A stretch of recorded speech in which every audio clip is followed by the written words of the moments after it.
Hi friends, welcome to Chennai food.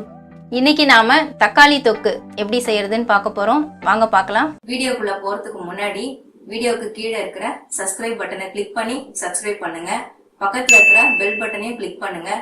நான் ஒவ்வொரு video போடும் பொழுதும் உங்களுக்கு நோட்டிபிகேஷன் வரும். நம்ம சேனல்ல ரொம்ப ஈஸியா புரிந்து கொள்ளும் வகையில் நிறைய ரெசிபீஸ்க்கான வீடியோஸ் அப்லோட் பண்ணிருக்கேன். அதையும் போயிட்டு செக் பண்ணி பாருங்க. தக்காளி தொக்கு செய்யறதுக்காக நான் அடுப்புல கடாய் வச்சிருக்கேன். 4 ஸ்பூன் அளவுக்கு எண்ணெய் ஊத்திருக்கேன். வெங்காயம் தக்காளி எவ்வளவு எடுக்கிறோமோ அதுக்கு தகுந்தப்பல நீங்க எண்ணெய் எடுத்துக்கோங்க.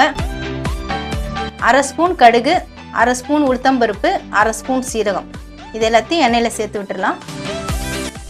எண்ணெயில சேர்த்து விட்ட கடுகு, சீரகம், உளுத்தம்பருப்பு எல்லாமே நல்லா பொரிஞ்சிருச்சு. நான் 4 பெரிய வெங்காயத்தை பொடியா நறுக்கி வச்சிருக்கேன். தக்காளி தொக்குக்கு வெங்காயம் நல்லா பொடியா நறுக்கிக்கணும். இதே மாதிரி நீங்களும் நறுக்கி எடுத்துக்கோங்க. இந்த வெங்காயத்தை இதில் சேர்த்து விட்டுறலாம். ஒரு பச்சை மிளகாயை நான் 2ஆக கட் பண்ணி வச்சுருக்கேன். இந்த பச்சை மிளகாயும் இதில் சேர்த்து விட்டுறலாம். கொஞ்சம் கருவேப்பிலையை பொடியாக நறுக்கி வச்சுருக்கேன். அதையும் வெங்காயத்தோடு சேர்த்துடலாம். வெங்காயம் நல்லா வதங்கணும், அந்த அளவுக்கு வதக்கிக்கலாம். வெங்காயம் ஓரளவுக்கு நல்லா வதங்கிடுச்சு. நாம் இப்போ தக்காளி சேர்த்து விட்டுடலாம். நான் 4 பெரிய வெங்காயத்துக்கு 6 பெரிய தக்காளி எடுத்திருக்கேன். எப்பவுமே தக்காளி தொக்குக்கு வெங்காயத்தை விட தக்காளி கூடுதலாக தான் எடுக்கணும். அதுக்காக தக்காளியை ரொம்ப அதிகமாக எடுத்துடாதீங்க. தக்காளி தொக்கு ரொம்ப புளிப்படிக்கும். அதனால் கொஞ்சம் திட்டமாக எடுத்துக்கோங்க. வெங்காயம் 4 வெங்காயம்னா 6 தக்காளி இல்லை 7 தக்காளி சேர்த்துக்கலாம்.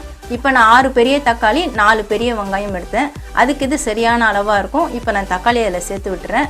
வெங்காயத்தோடு சேர்ந்து தக்காளியும் நல்லா வதங்கணும். தக்காளி வதங்கிறதுக்காக நான் 1/4 ஸ்பூன் சால்ட்டு சேர்க்குறேன். கொஞ்சம் சீக்கிரமாகவே வதங்கிடும், அதுக்காக தான் சேர்க்குறேன். வெங்காயம் தக்காளி ரெண்டுத்தையுமே நல்லா வதங்கணும். தக்காளி தெரியாத அளவுக்கு நல்லா வதங்கணும். வெங்காயம் தக்காளி ரெண்டுமே இப்போ நல்லா வதங்கிடுச்சு. தக்காளி வெங்காயம் ரெண்டுமே தெரியாத அளவுக்கு நல்லா வதக்கிக்கோங்க. ஒரு 5 நிமிஷம் நம்ம அடுப்பு ஹை ஃப்ளேமில் வச்சு வதக்கிட்டாலே நல்லா ஈஸியாக வதங்கிடும். இப்போ 1 ஸ்பூன் அளவுக்கு நான் இஞ்சி பூண்டு பேஸ்ட் எடுத்திருக்கேன். அதை இதில் சேர்த்து விட்டுறேன். 3 ஸ்பூன் அளவுக்கு குழம்பு மிளகாய் தூள் எடுத்திருக்கேன். அதை இதில் சேர்த்துக்கலாம். தக்காளி தொக்குக்கு குழம்பு மிளகாய் தூள் சேர்த்தா ரொம்ப டேஸ்ட்டாக இருக்கும். அதுக்காக தான் நான் சேர்க்குறேன். இந்த குழம்பு மிளகாய் தூளை இதில் சேர்த்து விட்டுடலாம். 1/2 ஸ்பூன் மஞ்சள் பொடி எடுத்திருக்கேன். அதையும் இதில் சேர்த்து விட்டுடலாம். 1/2 ஸ்பூன் கரம் மசாலா எடுத்திருக்கேன். அதையும் இதில் சேர்த்துக்கலாம். கரம் மசாலா சேர்த்தா தக்காளி தொக்கு ரொம்பவே டேஸ்ட்டாக இருக்கும். அதுக்காக தான் நான் சேர்க்குறேன். கரம் மசாலாவை நான் சேர்த்து விட்டுறேன். தொக்குக்கு தேவையான அளவு உப்பை சேர்த்து விட்டுடலாம். ஏற்கனவே 1/4 ஸ்பூன் அளவுக்கு நம்ம வெங்காயம் தக்காளி வதக்கிறதுக்காக சேர்த்துருக்கோம். இப்போ நான் 1 ஸ்பூன் அளவுக்கு சால்ட்டு சேர்க்குறேன். தேவைப்பட்டால் நம்ம மறுபடியும் சேர்த்துக்கலாம். எல்லாத்தையும் நல்லா கலந்து விட்டுக்கலாம். சேர்த்து விட்ட எல்லா பொருட்களையும் நல்லா கலந்து விட்டாச்சு. தக்காளி வெங்காயம் கொஞ்சம் லைட்டாக மசாலாவோடு சேர்ந்து வேகணும். அதுக்காக ஒரு 1/2 டம்ளர் அளவுக்கு நம்ம தண்ணி தெளித்து விட்டுடலாம்.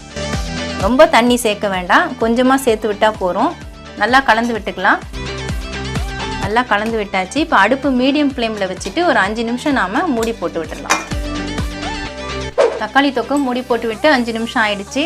ரெடி ஆயிடுச்சான்னு பார்ப்போம். சூப்பராக ரெடி ஆகிருக்குங்க. எண்ணெய்லாம் பிரிஞ்சு நல்லா மேலே வருது பாருங்கள். எண்ணெய்லாம் பிரிஞ்சு நல்லா மேலே வந்திருக்கு. இது மாதிரி வந்தாலே தக்காளி தொக்கு ரெடி ஆயிடுச்சுன்னு அர்த்தம். வெங்காயம் தக்காளி எல்லாமே தெரியாத அளவுக்கு நல்லாவே வெந்திருக்கு பாருங்கள். இப்போ கடைசியாக நாம் கொத்தமல்லி தழையை தூவி விட்டுட்டு அடுப்பு ஆஃப் பண்ணிடலாம். கொத்தமல்லி தழையை நான் தூவி விட்டுட்டேன். அடுப்பு ஆஃப் பண்ணிடுறேன். தக்காளி தொக்கு ரெடி ஆயிடுச்சு. இந்த தக்காளி தொக்கு இட்லி, தோசை, சப்பாத்தி, பூரி எல்லாத்துக்குமே ரொம்ப டேஸ்ட்டாக இருக்கும். சாதத்துக்கும் நம்ம சைட் டிஷ்ஷாக யூஸ் பண்ணலாம். தயிர் சாதம், லெமன் ரைஸ், புளி சாதம் இதுக்கெல்லாம் கூட தக்காளி தொக்கை நம்ம சைட் டிஷ்ஷாக வச்சு சாப்பிட்லாம். ரொம்ப ஈஸியாக செய்யக்கூடிய ரெசிபி தான். நீங்களும் ட்ரை பண்ணி பாருங்கள். சூடான சுவையான தக்காளி தொக்கு ரெடி. உங்களுக்கு இந்த வீடியோ பிடிச்சிருந்தா லைக் பண்ணுங்கள், ஷேர் பண்ணுங்கள், சப்ஸ்கிரைப் பண்ணுங்கள். சப்ஸ்கிரைப் பண்ணவங்க மறக்காமல் பெல் பட்டனை கிளிக் பண்ணுங்கள். இந்த வீடியோவில் ஏதாவது டவுட்ஸ் இருந்தால் கமெண்ட்ஸில் கேளுங்க. நன்றி, வணக்கம். நம்ம சேனல்ல ரொம்ப ஈஸியாக புரிந்து கொள்ளும் வகையில் நிறைய ரெசிபீஸ்க்கான வீடியோஸ் அப்லோட் பண்ணியிருக்கேன். அதையும் போயிட்டு செக் பண்ணி பாருங்கள்.